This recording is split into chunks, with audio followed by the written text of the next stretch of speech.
Inside Saluki Athletics, presented by Pagliai of Carbondale, the official coaches show of Saluki Athletics.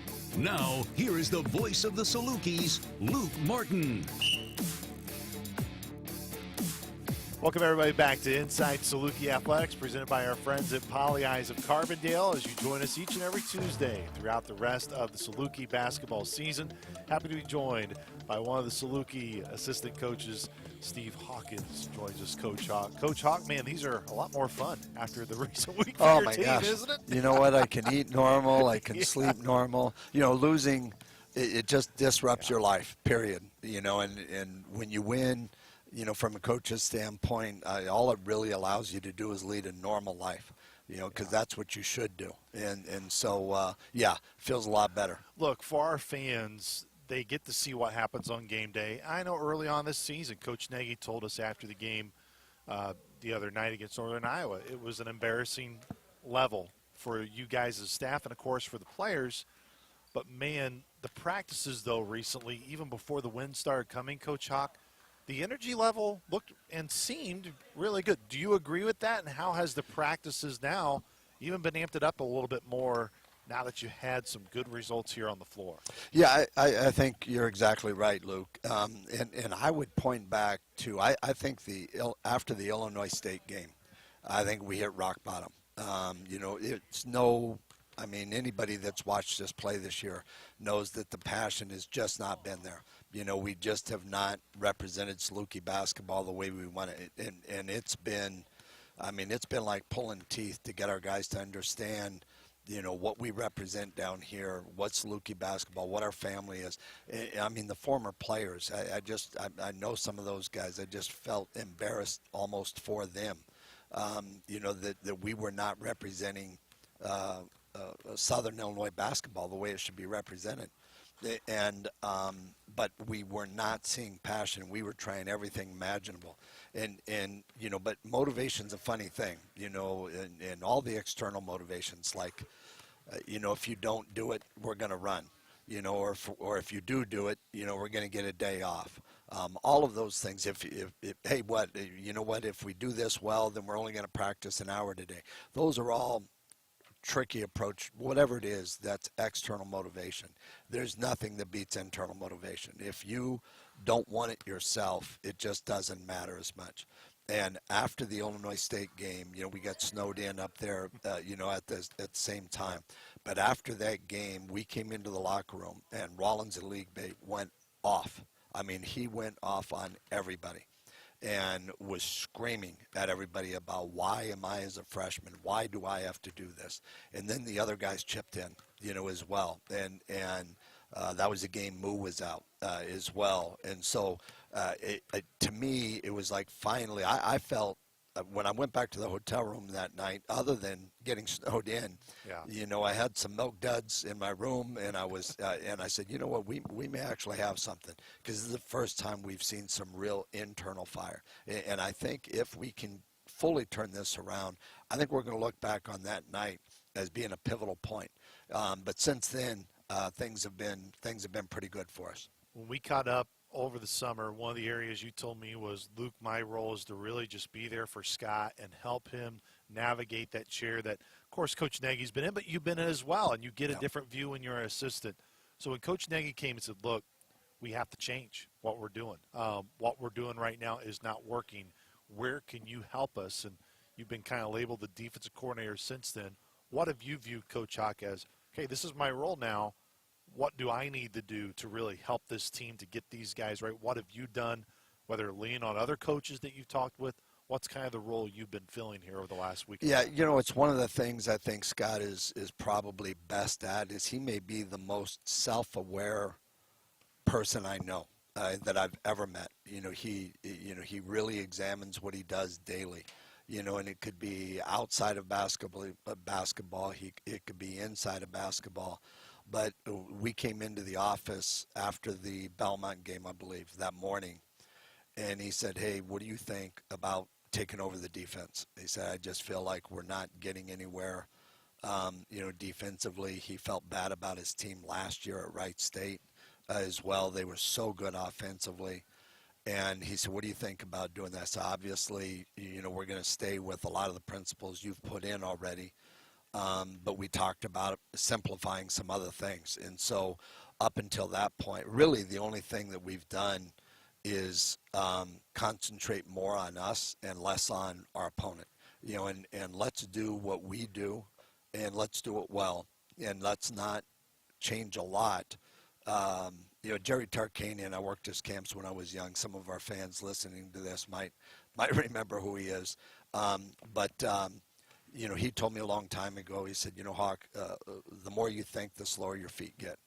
And I think there's a lot of truth to that. And I think our guys, we have some athletes out here, and we have some size out here. And if we don't turn it loose, it's going to be a problem. But we were a little bit, we were probably a little bit paralysis by analysis. We just settled everything down, simplified some of our terminology, especially on ball screen coverage, and made it a little bit easier, and then turned them loose. How do you simplify it to where maybe even from a fan angle and even a broadcaster side for me, where you see more traps, you see different defenses you've been utilizing where it may on the surface look like it's more, but yet you've simplified it. Like, explain that to the fans and to us of how you have simplified it, yet you've added a lot of things to it too, where there's going to be more opponents moving, not just Murray State moving forward, but they have to account for a lot more than what maybe you guys were showing early on this year. Yeah, it's a lot of it had to do with our ball screen coverage, and then we're doing a lot more switching. We had worked on switching. I've always been a guy that switches a lot away from the ball. When I was at Western Michigan, for the 20 years I was there, and then even at Quincy for the 10 years that I was there, we did a lot of switching away from the ball, and I had a chance to work at clinic a long time ago with Stan Van Gundy, a legendary NBA coach, obviously, and he really simplified the language, and he said, switching may be the single most disruptive thing you can do to an offense, because when you switch, a lot of teams, they just have to stop running offense, and they start focusing on the mismatches then. So you switch, and the disadvantage is that you may have a big guy on a small guy, one of our small guys, and you may have a small guy, one of our small, or excuse me, vice versa. Yeah. And when that happens, a lot of teams will just stop running offense. They'll concentrate towards the mismatches, and then you can load up your defense towards those two mismatches. And that's what we try and do, but we've taken them out of their set plays. Like Northern Iowa, for instance, they're a team that relies heavily on timing and their sets, and we wanted to switch all those sets to take away the disruption and turn it into a one-on-one game. And because we felt like in that situation we might have the advantage, in a one-on-one situation. We were really concerned about Hudson and Hornseth at the 5 spot. We were really concerned about Anderson, obviously down below, because he could be mismatched on to Drew or to Sheridan, somebody like that. But we worked on that, so we did that. And then the other part of things is we have put in more traps, and we've put in more zone. We didn't use it a lot. I thought we were going to be using it a lot at Missouri State, but our basic defense worked fine, down there, and so we never came out of it. But we've trapped the ball more, and then I'm also, we're trying to win what I call the special teams, baseline out of bounds. Coach Nagy calls all the baseline out of bounds offense. I'll call the baseline out of bounds defense, and then the half court defense. And I like to win the special teams, which is that, and then ATO after timeout. So when there's a timeout, especially if our opponent has the ball, there's a good chance we're going to switch up defenses because they're going to draw something up over there, and we don't want to let them execute that. I know your focus has been defense, and when you're making better shots, which means teams have to take the ball out of the basket, that of course helps in terms of your defensive numbers too. And you look over the last 4 games within the league, heading into this week, the number 1 field goal percentage team, the number 1 3-point field goal percentage team over the last 4 games have been the Salukis. You've shot it really well, but also, Coach Hawk, there's defensive possessions and a turnover. That is up exponentially, especially since the non-conference portion of the schedule. I believe only Drake has a even or a slightly better turnover percentage in terms of possessions, and you've been able to cut down a team scoring in the fast break. It's been cut in half from the non-conference. outside of just shooting it better, I know that helps you defensively, but where else has this group gotten better to limit those? And also more defensive possessions now already with the basketball getting in your hands than it was just a couple weeks ago. Yeah, we're still not where we want to be. We're still not where we want to be rebounding the ball. Our technique is really fundamentally, and as from a coaching standpoint, you have to kind of recognize what you are and what you aren't, and what you need to work on. And we did not, we have not been a great defensive rebounding team. We're letting teams still get too many hands on balls. And if we're going to be a good defensive team, we have to finish possessions.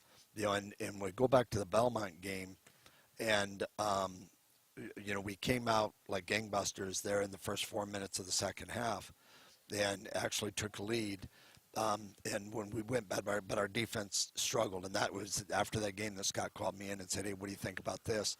So we switched things up because I looked at it, and our first shot defense, we held Belmont really, really good offensive team. I mean just a terrific offensive team.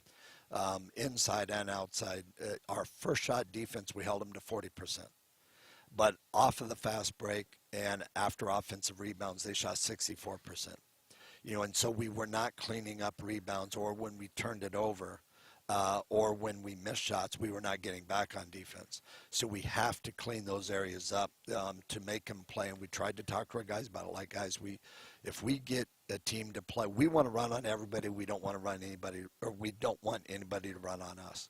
And if we can make them play against a tough half-court Saluki defense, then we feel better about our chances than if they were able to get out and run. And so, coming out of the game the other night, we talked about, or going into the game the other night against Northern Iowa, we talked about that. I said, look, our best defense may be a good offense tonight, because if we can get quality shots, then it allows our defense the opportunity to get set up.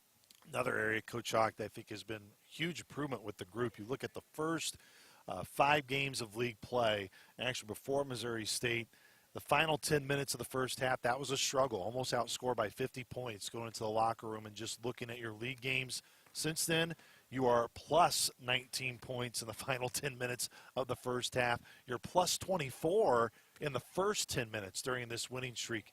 What's been the key to the really good starts? I know we'll get to the later half of that. You've talked to the guys to be better at the initial start in the second half. But, man, from the jump, against a good Northern Iowa team, and saw Missouri State get out early on Illinois State. They built a good lead on the road.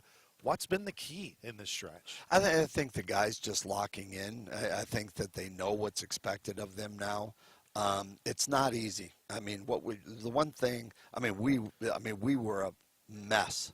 Through the first however many games of the season. Early on it wasn't as bad as it was, through like the middle of this, we really lost confidence. But at the beginning of the year, even the College of Charleston game, and I think things really took a negative turn for us when we were down in Florida. We had a great Louisiana Tech team, a terrific Louisiana Tech team, down by 5 with like a minute to go, I think it was, when we lost that game. And then we came out terrible against Eastern Kentucky, and I think our confidence then had really been shook. Then we did not play. I think we got stuck in mud. We were tinkering around with combinations. We had guys in and out of the lineup because some guys would play really hard in one game and then maybe not the next, or really seemed to be locked in and understanding what we were doing. We have terrific kids, great kids, and they're pleasers. They're doing everything they can to do what we're asking them to do, but they haven't always been able to execute it. It's not, I was taught a long time ago, there's a difference between a reason and an excuse. This is not an excuse. But it's difficult when you slap together 10 guys, and a lot of them came out of the portal, where we had to put together a team, after the beginning of the year, after the first few games, the point guard that we had that was leading us in scoring, Elijah Elliott, we lost, and so we had to start scrambling to try and go from there. We had Mayo at the point for a while, Mayo and Drew at the point for a while. We took the red shirt off of Sheridan Sharp, and so he played a lot for a while, and then, Sykes was even in there some, and we had to figure it out, and it's just started to settle down, and I think that after everybody sort of settled into the role, we simplified some things offensively and defensively. Coach Nagy did a terrific job. We got away from just the basic motion offense because these guys needed more structure. It was an area I asked you about in the summer because of your connections with the Steffe family, so connected, of course, being able to coach Matt, now being able to coach Drew. The overtime 3 against Missouri State, then making those 2 free throws, just something from a mental side for Drew. You could just see it flip. You're like, man, I hope this carries over. One, have you seen it carry over? And 2, what has it been like for you? Just, I know you're coaching, you kind of got to treat everybody the same, all that kind of stuff, but like, how special has it been for you to see yourself, Drew, kind of come out of that shell a little bit here in the last week, as he can be a really big piece of this thing here the rest of the way? Yeah, he could be a huge piece for us, because, we have not shot the ball particularly well. We knew that, like, late summer, we're like, we could have some issues shooting the ball here, and especially when Elijah went down, because he was a guy that could just go get you a bucket. And Drew got off to a terrible start shooting the ball. But a lot of that, one of the things the shooters need is they need to know when their shot is coming. Okay, the shot process for a three-point shooter begins with your feet. It's not made with your upper body. It's made with your lower body. And if you don't know when the shot's coming and the ball all of a sudden surprises you, you're not in rhythm. Even though you might be open, you're not in rhythm. And so the more that our offense settled down, the more structure we gave them, then they were able to shoot the ball better in rhythm and in the spots that we need them to shoot it. And so it's just taken a while, and we don't have it completely solved for sure. Yeah. But it's a lot better than what it was. As far as Drew goes, it's a lot of fun. Because I was literally there for his birth. I was, I was in Matt's wedding, his dad's wedding. I was best man in Beth and his wedding, and know the family and his godfather.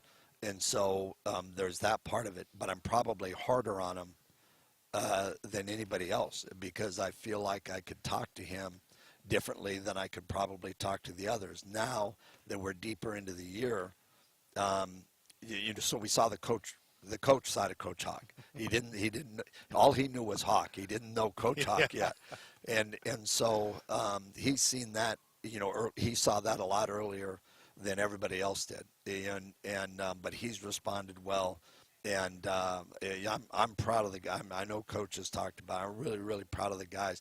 This is a group of guys that could have cashed it in. Things were ugly. For us, an 0-5 start, but they, you have to be in practice. But if you're in practice like you've been, you can see they want to get this thing solved. And now we're starting to play a little bit more like what we want to look like. Completely understand it, and you know what it's like when you're in that chair for Coach Nagy. And after the Evansville game, which it seemed like a rock bottom point too. I know Illinois State was no question rock bottom for you guys. I asked a point-blank question, how important right now is your senior leadership, and especially in terms of Jarrett and Ollie? He said, Luke, it's not just on those guys. It's on everybody. And I get that, but those two have really answered the call, Coach Hawk. How essential have they been? Not just because they're seniors and they have the most experience, but you see when those guys play well, when they're a huge part of it, man, things really change for your group on both sides. Yeah, right now we still don't have great leadership, and that's okay. Because sometimes, we'd prefer to have it, but in the absence of leadership, sometimes as long as the job gets done, and so if all of us are lost, it's okay if nobody starts complaining and groaning and moaning at each other. If you're all lost and you get together and you figure out a way, it may not be one voice, and so because at one point in time I remember asking the team, who here thinks of themselves as a leader, and like 8 of them raised their hand, and I said, well then somebody's doing a really bad job, because if you fancy yourself as a leader, you got to turn around and take a look behind you and figure out who's following. If nobody's following you, all you're doing is taking a walk. And so we didn't have a lot of people that were following guys that thought that they might be leading. I don't like the term lead by example. That's pretty selfish. I mean, all you're doing now is just doing your job. If you go out and you play hard and you go out and you run the offensive and you go out and you talk on defense and you do all those things, some people would say that's leading by example. I think that's just doing your job. Leaders hold others accountable. Leaders have an impact on others. All leadership is the ability to influence. And we still aren't exactly there, but because guys are playing well, they can speak up a little bit more. And so Ali and Jarrett and Moo, those are guys that are speaking up a little bit more. Drew, they're speaking up a little bit more, and because they've done it, the others can trust it a little bit more. So we're getting there. We're far from a finished product, and we've got a lot of basketball left in us, but we're certainly in a lot better place than we were a couple of weeks ago. Before we transition to Murray State and talk about them coming in here on Wednesday, kind of the last guy I wanted to go through with you was Kennard Davis. And look, I'm sure through your years of coaching, Coach Hawk, there has been times where there's been a coach's decision that you've made and had to hold a guy out for whatever reasons. It's always between you guys as a staff and that team in the locker room. And there's ways where you can see it go a really bad direction. And then there's ways where you can see with what Kennard's done over the last couple of weeks. And then you throw in the fact that he's kind of playing out of position in terms of the point guard role. What has Mood not just shown you guys as a staff, but what has he shown to the team and the rest of the group of when he got challenged and he was told, hey, things got to change.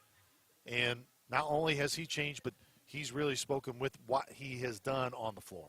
Yeah, he's shown how to handle adversity. I think that's what he has shown more than anything else. I mean, when there was some adversity that came his way, he didn't get down. He was a terrific teammate.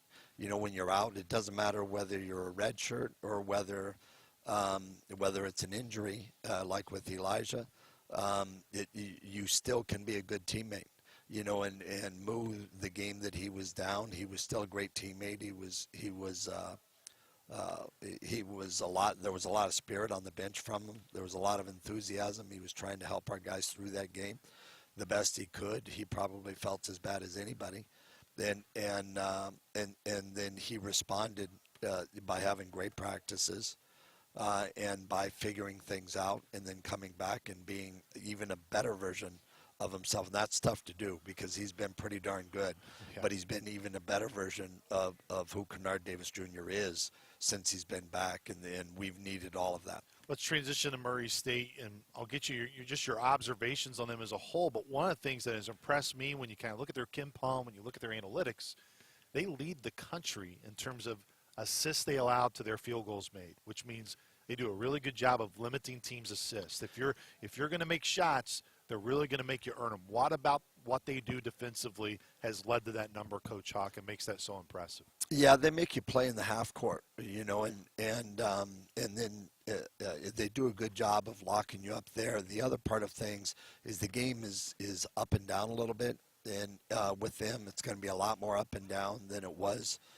Than it has been, with Northern Iowa and then going back to Belmont. Those are two teams that really like, especially Belmont. And Missouri State will get out and run too if they can. We did a pretty good job defensively against those teams, which didn't allow that. These guys here, when they do a great job because they guard each other. You got to remember they guard each other in practice every day, and so they have good practice against teams that play a similar style, and they've got some guys that can shoot it, so they go home, so when somebody drives it, there's not a lot of help. They challenge you to beat them in a one-on-one game. Even somebody like Wood, a little guy, he may get switched on to a big guy down there, and he battles. But when the ball goes inside, they don't give a lot of help, and because of that, There's nobody to pass the ball to, and so that therefore it's difficult to get an assist because everybody goes back to a man when we would start playing one-on-one. Everybody goes back to a man, and they kind of cover up those passing options and challenge you to beat them there and beat them inside the three-point line, not outside the three-point line. They don't give a lot of open looks from the three-point line. Very good defensive team. Tell you why, and I know you've been on the trip before. I think we have talked about you having to take your team to Hawaii at one point in time. That is a really tough trip, and it's not easy to come back and be ready to play. Oh. And for Coach Prohm's group to, come back their first game and lose to Illinois State or lose to Illinois State at home in Murray, and then turn around and go on the road and have to play Drake and Northern Iowa consecutively and win both of those games. I know our fans may look at it, they're coming in here on a 2-game skid. That says all you need to know about the grit that Coach Prohm's team has. Yeah, they home and road do not seem to matter to them. It just doesn't. They could play really well at home or really well on the road. They could play not as well. I'm sure Coach Prohm, has addressed that. But it's a good basketball team, and it's a very unselfish basketball team.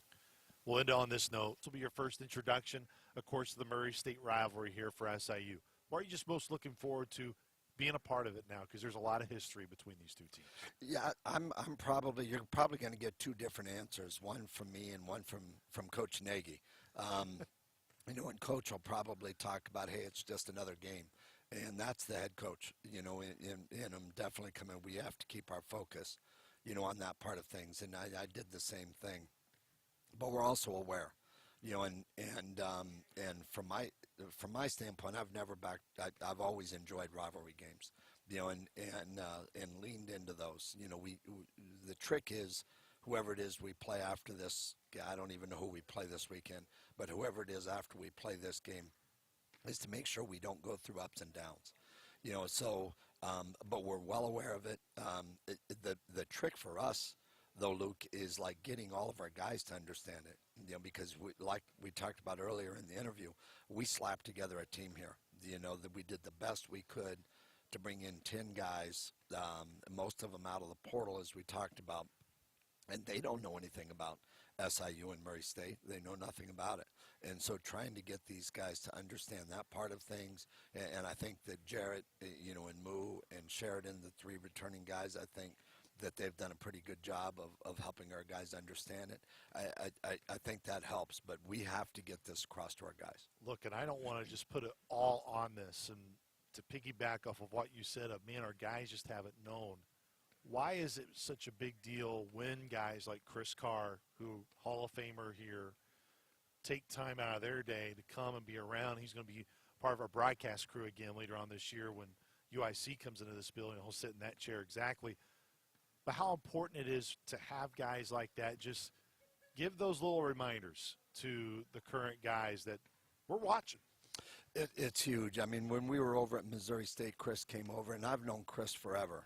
It goes back to when he was in Minneapolis, and he had an AAU team called 43 Hoops. And when I was at Western Michigan, we used to recruit off of his team a lot. And so I got to know Chris really well. He was terrific with kids up there. And so I had no idea, obviously, I was going to be at SIU one day. But I got to know him well, and we had a good relationship at that point. So when he came to Missouri State to our practice that night and to dinner the night before, I talked to Coach Nagy. I said, Coach, this would be a great opportunity here. And Coach said, I hate to put this on Chris. We just surprise him with him. So I'm sure he'd like to. So he asked him if he would, and I walked over to Chris, and he said, is there anything you want me to hit on? I said, yeah, the fact that these guys represent you as well. Like, there's a lot of people that have worn this uniform that we have been, to be blunt about it, that we have been not real respectful of. That, we have to honor what SIU history is. I know about it. Again, I was at Western Michigan. We played SIU, in a home and home. So I've played in this building before, and when you are in, I was in Quincy, for a decade, and you knew all about SIU. When I was at Western Michigan, I recruited Brian Mullins, and so that, there's a lot of history here, and you go back to JT and Faulkner and Kent and Shane Hawkins and all these guys that are still looking at scores, and it was embarrassing, the way we started. And so to have Chris come in, and I think as many people as we can get, we had JT speak to the guys, as many people as we can get to let these guys know that you're not, this isn't just about you. This isn't just about the portal. This is about representing what we have here and representing all that we've been blessed.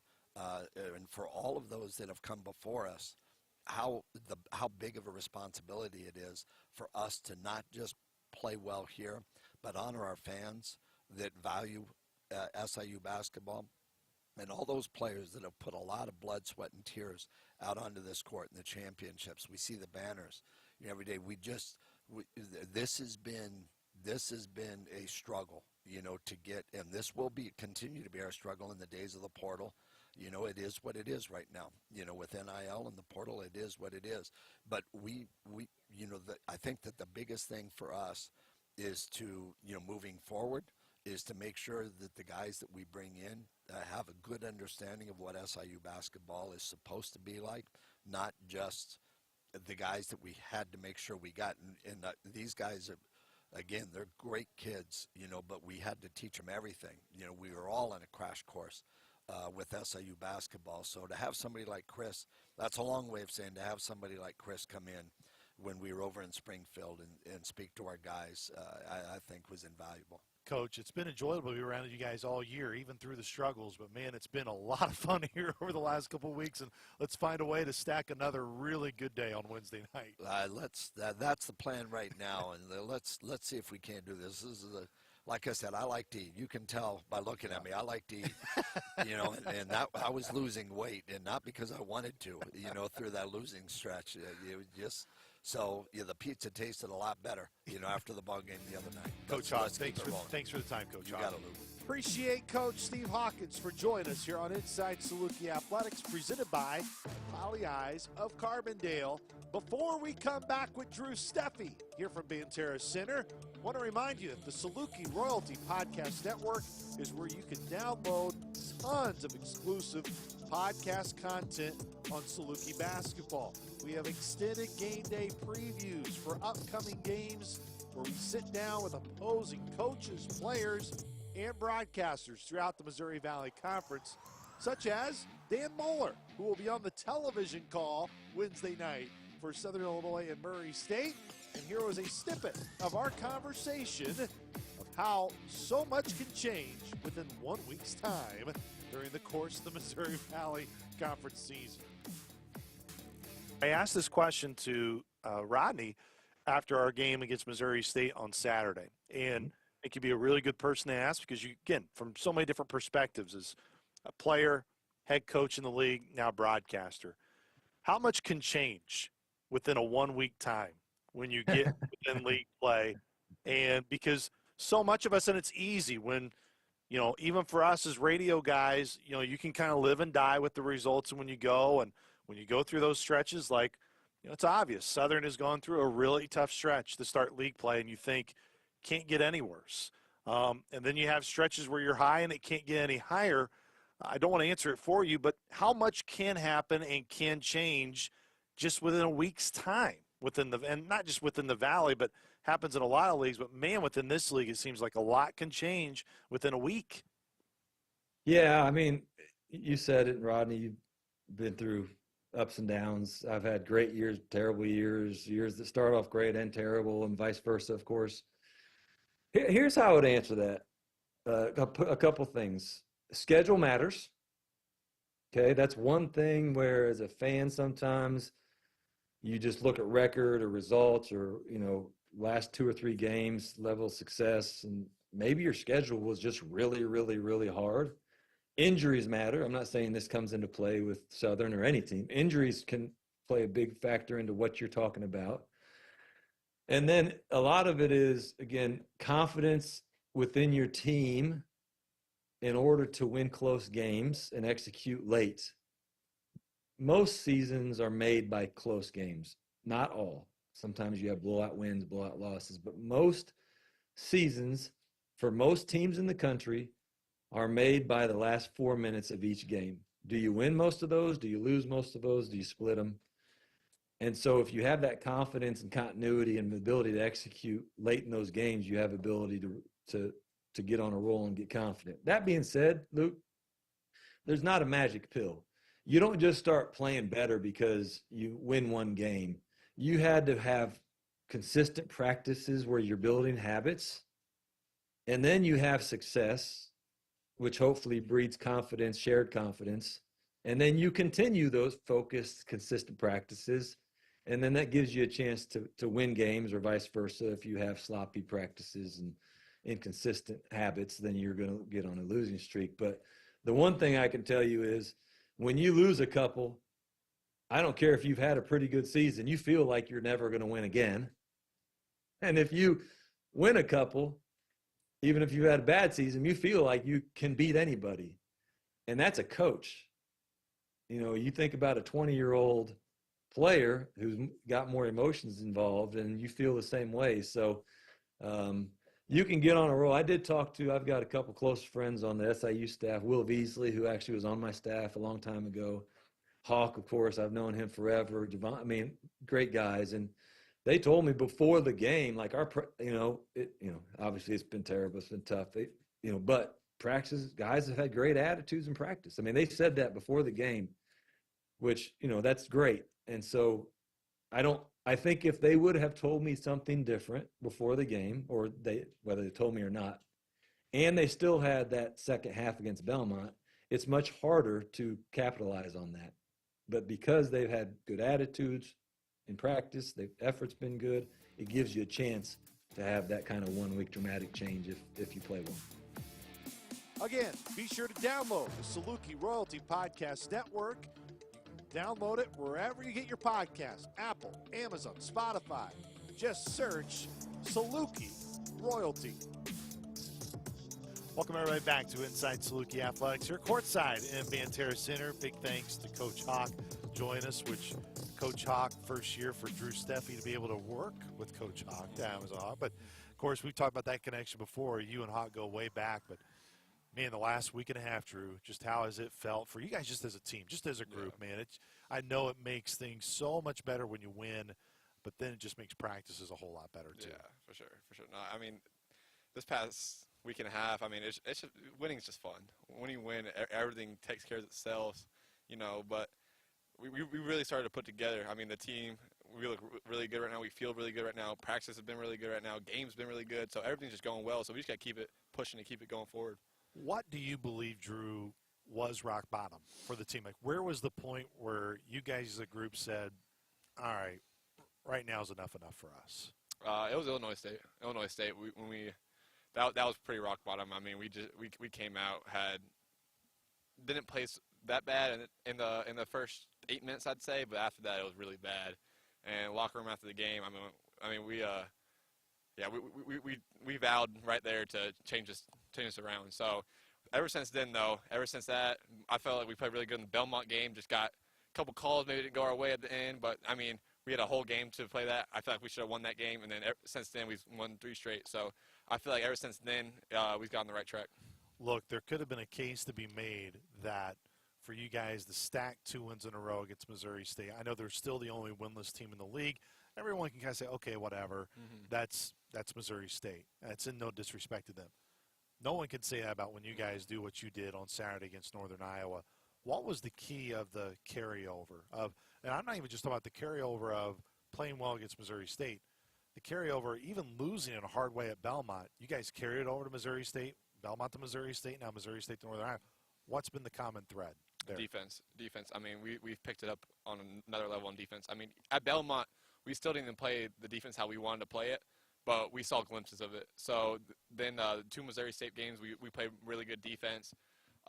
They're under 1 point per possession, and then Northern Iowa, we came out and we guarded them, and they didn't want any of that. So I think that's the main thing, and then just on the offense and just playing together, ball movement and all that together. It's been real fun.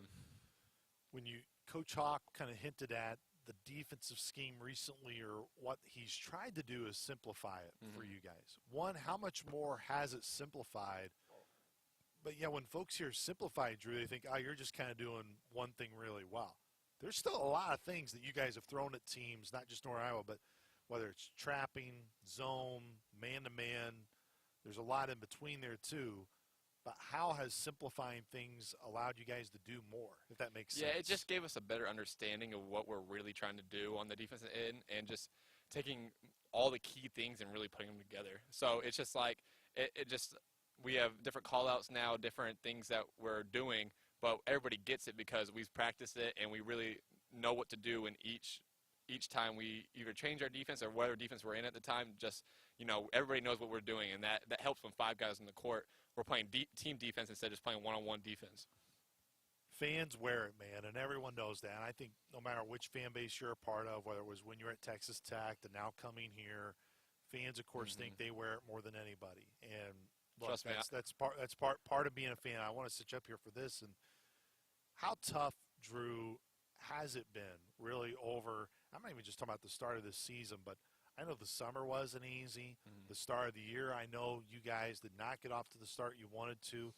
Just in your shoes, I mean, how tough of a spot were you guys in? And maybe even for you specifically, because the year didn't get off to the best of starts. Yeah, well, first off, I'm a Dallas Cowboys fan, so I know how I know how that feels. So you even admitted it. Wow, yeah, I'm a big Cowboys fan, so I know how it feels, man. Especially now, but yeah, I mean, just we didn't get how we started. I mean, we went through our adversity too. Elijah got hurt, so we had to really redefine ourselves, and we had to redefine what we're doing, and on both sides of the ball, culturally, all that. So we finally got to it where everything is together and we're all together. And I mean, from me, I mean, I obviously didn't get to us the start I wanted to. So I mean, just coming out here and proving myself and doing what I know I'm capable of doing. You know what I mean? Like this is how I play. This is who I am. So like it's just fun to be out there and winning ball games, and just a team hooping. When you watch Drew Steffe now, because you guys watch film, when you see Drew Steffe over the last 3 games, where do you go, man, and then compare it to where you were just in December. Where have you grown? I'm not just talking about just shots finally going down. Like, what are other areas that has really helped you, Drew? I just feel like defense and me really locking in. I mean, that just creates us running and getting out of transition. I feel like I excel in transition, making plays and getting down. So, I mean, just our defense getting down the court, and then on the offense end, really just knowing where I'm getting my shots and where my spots are. I mean, I've been a shooter my whole life, so I knew shots would eventually go in. That wasn't a worry. But getting down on the defense end and really guarding somebody, that's where I feel like I've excelled a lot, and it's transitioned to every part of my game. I think it's okay to admit when you're new to a program that it's not like you guys spend a whole week or whatever, maybe like I do, to go through the record book and to go through the history book and truly understand what Saluki basketball has meant for years. But when you're in Springfield after you just came off a win, and Chris Carrs, who's in the Hall of Fame, and he gets an opportunity to talk to you guys, a guy who, of course, is playing in the NBA, had an outstanding career here at Southern, how does that help you guys? And I'm not just saying it necessarily just you, but help the team know, man, there's a lot of former guys that still take a lot of pride in this thing. Yeah, I mean, you don't know that coming in. I mean, you know how great Saluki basketball has been, but you've never experienced it firsthand. So when someone like that comes to talk to us, then we really like, he's all the way down there rooting for us every game. So, you know what I mean? It gives you just more even pride and more like, I'm not going to let the fans down. I'm not going to let my teammates down. I'm not going to let the coaches down. So I think we're really turning the corner, and I mean, I can't wait to just keep playing here, man, because the crowds has been good the past couple games, and they said Wednesday should be really special. So I'll tell you what, if you thought the crowd was great when you hit that corner 3 in overtime, you get a dunk, as I think you're predicting. No. Maybe I shouldn't have brought that up on air. I'm sure your dad, Matt, will have something to say about that. Yeah, for but sure. Just any good play you have, I'm telling you, this place will be juiced here on Wednesday. But how are you looking forward to that part of it? I mean, not to say at our level that rivalries are hard to find, but sometimes I've been at different places where you may not necessarily have a true rival, or you have a school that you look at them as a true rival, but it's not necessarily the same way back. There's a lot of history between these two teams. There's been a lot of stuff on the court that's been intense, off the court after games that has been intense, especially in recent memory. As a player, what are you most looking forward to be a part of that now, to have a game that both sides, everybody circles and go, man, we can't wait to play Murray here in Carbondale. We can't wait to go to Murray when you play that game later on. Yeah, I mean, we've been taking it one step at a game. I mean, to be honest, one step at a time, sorry. But to be honest, I didn't even know who we played until after the last game. I was like, who do we got next? We're just taking it one game at a time. But, it adds something. Like, there'll be more fans here, obviously. So, I mean, we're going to come out and we're going to do what we do. I mean, we're gonna take it to them and be physical, defend hard, and, we're going to get this dub, and so everybody's happy. There was a conversation with you guys as a team, and Coach Nagy has not been shy about it with you, that he's like, look, I truly believe you guys can be a team that can win the league. Mm-hmm. I know when you start 0-5, everyone kind of goes, well, that may go out the window. And who knows, and that most likely a regular season championship is out the window when you did that big of a hole. But to simplify it, to get back to what you said, I know fans here and they go, oh, that's so cliche, day by day, blah, blah, blah. I think it's cliches because they've not been in it. Mm-hmm. How important has it been to simplify the approach, Drew, of you guys just worry about today's practice? Yeah, exactly. Like that's the has that been hard for this group to get back to that type of focus? I mean, recently it's been we've took it day by day just because we see the results, so it's working. You know what I mean? Yeah. Like previously, maybe not, since we had a little losing streak in there. So heads start to turn a little bit. But like ever since we got on the streak, I mean, we're locked in more than ever. I mean, we're ready for the next game. We can't wait to play next game. Like we're excited. We're ready to go. We'll end it on this note, Drew. Talked about the commonality. It's been defense. That's what's gotten you guys to this point. What's the next step now? What do you need to do Wednesday to improve what you've done, to build on it, and get what would be yet another really massive win for you guys and make it 4 in a row? Yeah, we just got to clean up the little things. Even on the defensive end, I mean, we held Northern Iowa to 49%. I mean, not 49 points, yeah. But they were at 14% in the first half. Yes. But they got up to like 32% in the game. So it's just, I mean, if we can do it one half, we can obviously do it for a second half. So, I mean, it's just clean up the little things, clean up a little bit on the offense, just not turning it over as much, and, really just taking it possession by possession and just really grinding in and digging in. Appreciate the time, Drew. Thanks so much. That was Drew Steffe here on Inside Saluki Athletics. We'll be back with more. This is Inside Saluki Athletics, presented by Pagliai of Carbondale.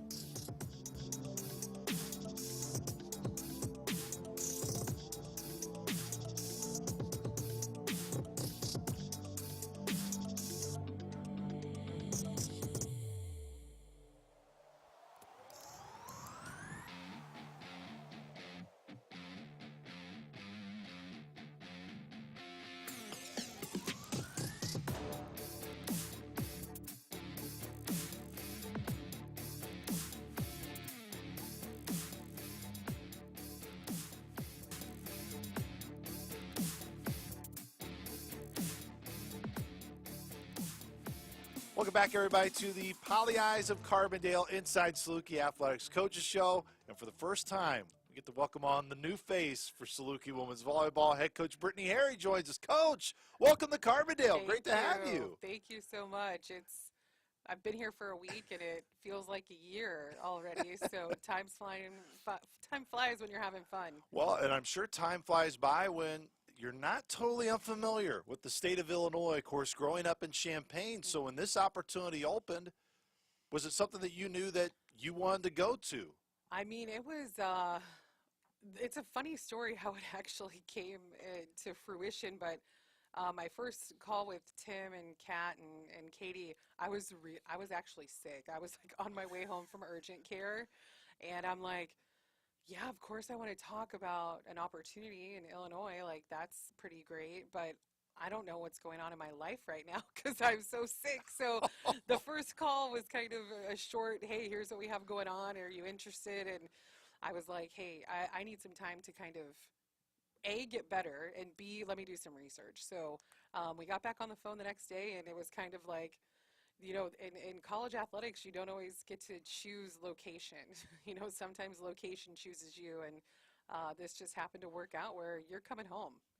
And you look at your track record, There's a lot of different stops along the way in different parts of the country. Yep. What have you enjoyed about your journey to this point that's led you back here to Illinois? Man, it's one of those things. It's kind of something that I preach to the girls and teams that I've had, but you have to go somewhere to get somewhere. And if I hadn't made certain decisions or taken certain risks in my life professionally, I wouldn't probably be sitting here. So it's fun. It's what an amazing profession to be in, and you get to go experience different places around the country and different people. And look, full circle, you're back in Illinois. Who would have thought? What would you say was the biggest risk to this point in your coaching career? You said, man, I'm glad I took that risk and challenged myself. Man, it was probably in 2015 going from Indianapolis down to Laredo, Texas. And everybody's like, why are you going there? You're going to get killed, okay? Because everybody's watching the media, and it's one of those things where you get there and you see Laredo for yourself, firstly, and man, it has a pretty bad rap, but man, I enjoyed every minute living there for almost 10 years.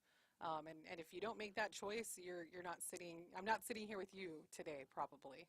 Our landscape continues to change by the day, Coach. And when you think of, you see a lot of coaches who have been in it for a while that say, I think it's just my time to move on. What to you each and every day gives you that sense of hope and joy of, I get to do this? Like, this is, regardless of all the challenges that you're going to meet head on, what do you look forward about being a head coach at Southern Illinois? I mean, I just think the impact that you get to have on these student athletes in their life, and watching them obviously grow in the gym with you as athletes, but you know, it's even better to watch them become the person that they grow to be while you see him as a probably 16-year-old and even younger with the recruiting trail, and then they leave you when they're 22, 23 years old, and it's like, man, they transform as people. And I think that to have a hand in that as a mentor and in probably eventually a friend, like, those are the coaching paychecks that you get that don't necessarily have dollar figure on them, but man, just the impact that we get to have on young people is just, it's an amazing profession. You've been a head coach now for 16 seasons, so that's a lot of experience in those 16 years and 16 seasons. Where do you feel you have grown the most as a coach from year 1 to year 16 that you're really eager about year 17, which will be your first in Carbondale? Yeah, I mean, you grow. I think probably, you know, when you start, I was 23. You know, I didn't know anything. I really didn't know anything, but I knew volleyball.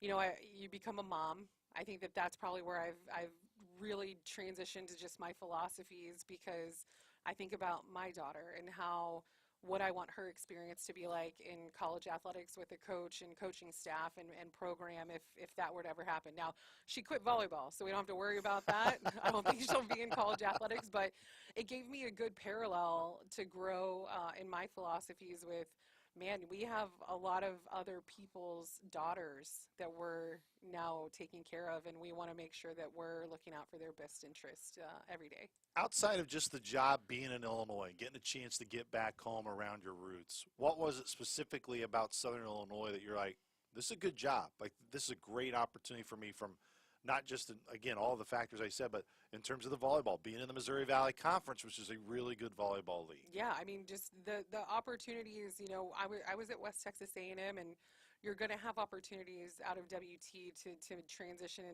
to a Division I opportunity with just the history and the amount of success that we were going to have and continue to have over there in Canyon. But like I said, you don't always get to pick the location, you know. So when you have an opportunity to come back to what is considerably home, you know, there's things you look at and it's like, wow, you have that. And then you see the history of even SIU volleyball, and there's been some ups and downs, but the Valley's a great conference. It's a great mid-major conference. Volleyball in general in the state of Illinois for young ladies the #1 sport of participation. So the level here from a recruiting perspective is really high, and just using the connections that I have from being here and where I played club and where I played in, for Champaign Central back in the day, you gotta use those connections to your advantage here, and I have those. What would you like to build on what Coach Allen was able to do previously to you now with you taking over?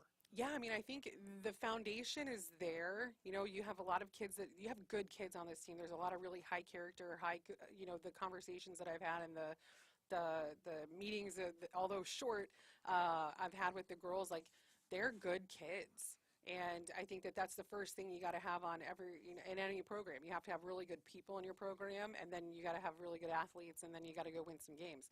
But I think that there's really good people in this program, and I'm excited to see them grow, further in their development. One thing you'll find out about Saluki Nation is they're in tune not just with the major sports. They're in tune with all of them, Yeah. Coach, and they will support you and get behind you. So for those that are going to come out and be part of the Davies Crazies and Yeah. in Davies Gym, what's your style going to be like? Like, how are you as a coach in terms of your mannerisms during a match versus maybe how you are at practice? Like, who is Coach Harry? I'm just somebody that I like to have a good time. I don't think, yes, this is serious, but at the end of the day, it's volleyball. And, it's been one of my passions of life since I was 12 years old. And here you are many, many, many, many years later, still, this sport has just brought so much to me in my life that, you just, to be a part of it and in a coaching role is just really cool. But I'm not overly crazy on the sideline. I keep it pretty steady. But I'm somebody that's very passionate and very excited to get on the sidelines. And I mean, it's crazy. We're almost to February, by the way. We're almost through January. So before you know what, August is going to be here, and matches in Davies in September is going to be, something that we really want to drive some attendance this fall and get our kids out into the community this spring so that we can, create those fans and get that environment going in Davies. When you think of your program, Coach, what are some non-negotiables? And what I mean are, like, what are ways of the young ladies that you recruit, how they're going to play? What are things that, no matter the year, no matter maybe expectations in terms of team success, these are non-negotiable? Like, these are things that we have to show and be with our program every day. Yeah, I mean, I think first and foremost, you have to be a great teammate. I mean, not everybody's going to have a good day. Not everybody's going to have a good practice. You have to be the best teammate you can be every day. I think that's 100% a non-negotiable. And then you got to give. You have to give to the program, to your teammates, to your classes. You have to give more than you're taking. I think when you have programs that give more than you take, you're going to ultimately see a lot of success come back into your life and into your team. We have seen volleyball really boom over the years, and a lot of it just has to do with more TV recognition and getting more airtime. Pretty much the majority of all your matches will be on the Valley on ESPN when we get to that time in the fall. But when people watch you play, when Saluki fans will watch you play, what are the biggest things you hope they say to describe your team and your style and how that style of volleyball will be? We're going to be relentless. We're going to be a defensive-minded team that, no ball's going to hit without effort. No ball is going to be out of reach. We're not going to look and say, is this yours or is that mine? We're just going to have one speed, and that one speed's going to be go. And whoever gets there first is going to get that stat. But we're gonna be a relentless team in the Valley. Coach, we'll kind of end on this note. I know there's a lot of work to be done, and especially since you got officially announced it right at the start of the new year, just take our fans through kind of your next steps of developing a staff, getting everything in place, and when you can really start working with your team here, when those hours are available for you and your girls. Yeah, I mean, we had practice number 1 today. Girls have been in the weight room already, but had practice this morning. And we have to go through the transition and the ebbs and the flows of just what are things that, even terminology in the gym, those are going to be learning environments right now. And then staff, we'll have a first assistant on board in the middle of February or kind of mid-February, and then that second assistant position will get going in April, and so we won't have a full staff until April, but nonetheless, we're going to get what we need to get done in the gym and get out on the road recruiting. That's a big one. We got to get out on the road recruiting. Coach Harry, really appreciate the time Yes. to get to know you, and really looking forward to heading over to Davies Gym, seeing your group play. I know it's going to be an exciting time, and Saluki fans are going to look forward to supporting you and welcome you in to the Saluki family. So appreciate the time stopping by today, Awesome. Coach. Thank you so much for having me. Once again, that was head coach Brittany Harry. Join us here on Inside Saluki Athletics, presented by our friends at Pagliai of Carbondale. When we come back, the voice of Saluki women's basketball, Larry Larson, will have the head coach, Kelly Bond White.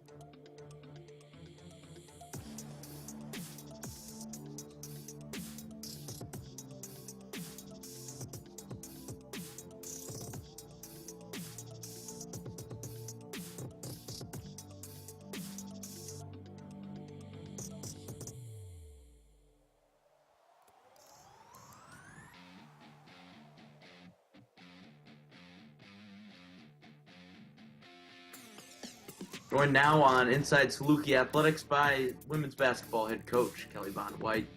And Coach, MLK Day yesterday, obviously a big holiday of significance. A lot of folks getting work off, but it's an interesting dynamic for your group because so many international players who probably haven't experienced MLK Day before and maybe don't know the meaning behind the holiday. How do you frame that up for a group that might not know the full meaning and the importance behind a holiday and recognizing such a great leader?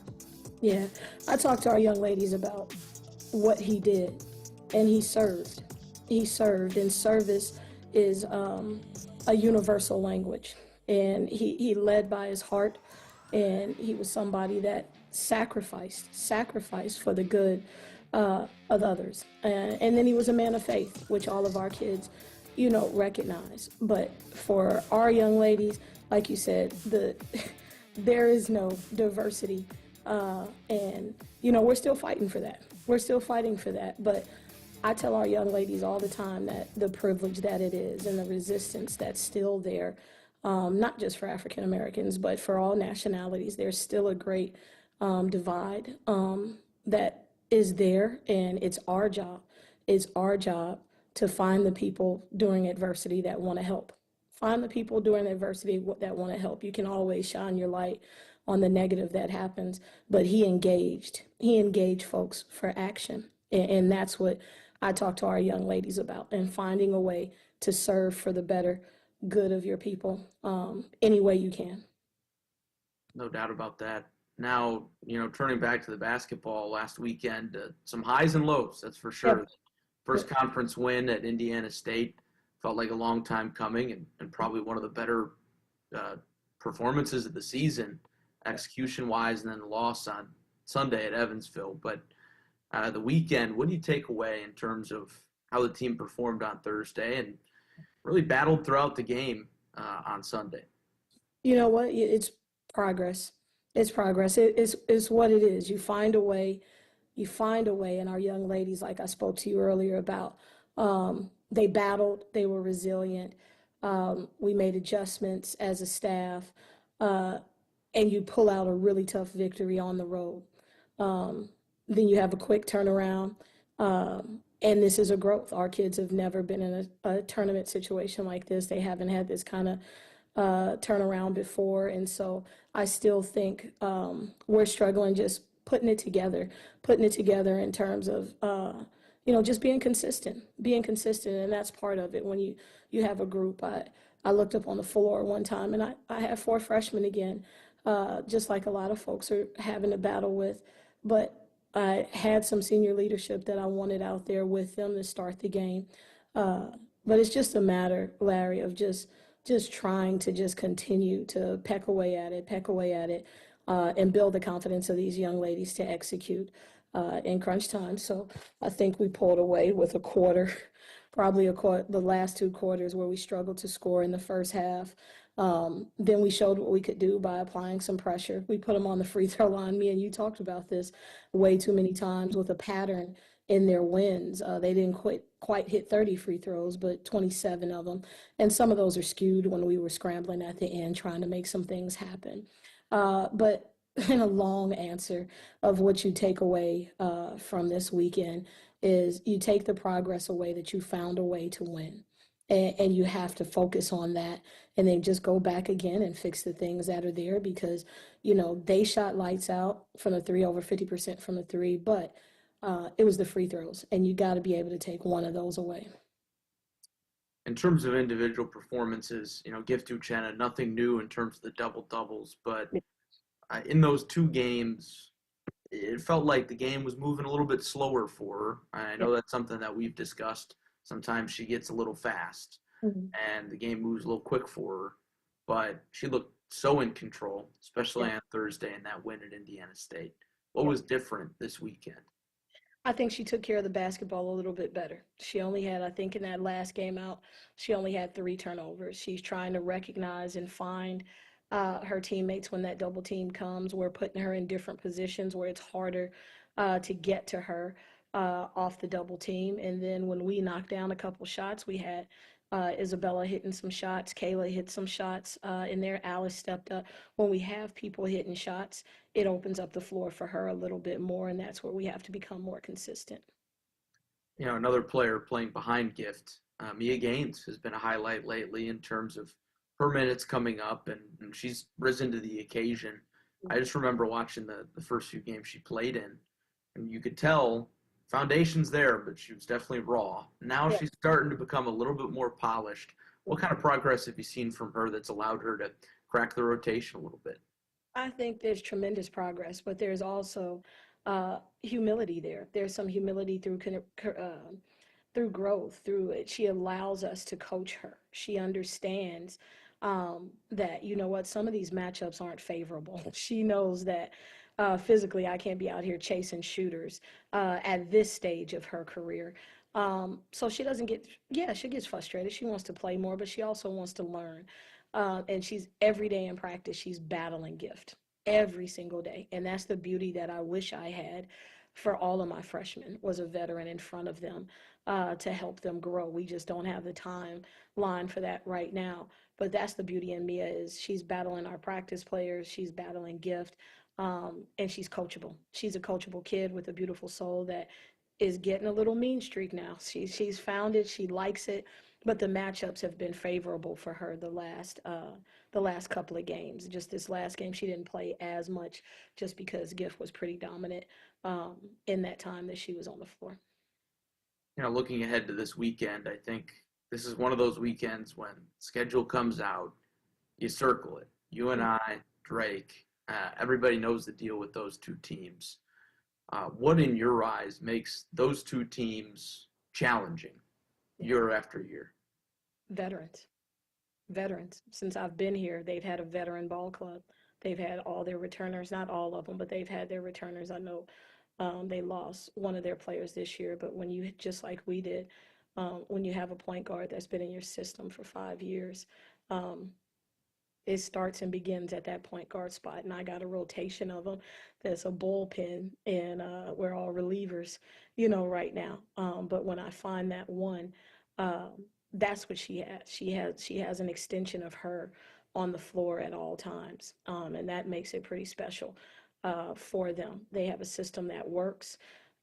We've been battling each other for years as assistants, and we've played well a couple of times, against them. But it's their continuity that they've been able to maintain in this chaotic world of athletics. Yeah, Maya McDermott, one of the better mid-major players in the country, and it seems like she gains an extra year of eligibility every year with UNI. It's like, is this the year she graduates? But nope. Yeah. Here, one more year coming down to Carbondale to take on the Oh, Salukis for on sure. Friday. And let me rephrase it. She's not just a good mid-major point guard. That kid could have gone anywhere in the country, and she was loyal enough to stay with her program. That kid is one of the best point guards in the country. And that's always special when you got that loyalty factor for sure. You bring up that point guard spot where, Yep. Dealing with some injuries now at this point in the year, which, especially to some veterans, is always really difficult. How do you go about trying to find the answer at that spot? You find the next man up mentality. And Kayla Cooper has stepped in. We've asked her to do a lot of things that's pretty stressful on the kid right now, but she's a ball player. That's why I wanted her in this program. But we've got some young kids that are coming along. I'm going to give Agatha, a little bit more of a look because she's really close, probably the next closest to TT in terms of, I know TT got in some foul trouble, but she's the next closest that I believe can really help us defensively as we try to improve and keeping the doggone ball in front of us. But she's a kid that's been working her butt off. AP, my freshman, is coming along, and we just got to do it by committee, and it doesn't. That's the beauty of it. Heck, TT has played minutes for us, at that spot as well. So we're just going to keep rolling. And you know what? Nobody cares that we're not healthy. There's other teams not healthy as well, so we don't use that crutch. We pray for those that are, coming along and getting better, but we have no timeline on any of those kids. So you know what? You just keep it rolling. I think the one word that kind of sums it up is opportunity. There's opportunity for freshmen. There's a lot of ball game left, a lot of opportunities left this season. Coach, as always, thanks for the time. And back at home on Friday against UNI, 6 p.m. tip. We'll see you then. Thank you, Larry. This has been Inside Saluki Athletics, presented by Pagliai of Carbondale. The preceding has been a Learfield presentation on the Saluki Sports Network.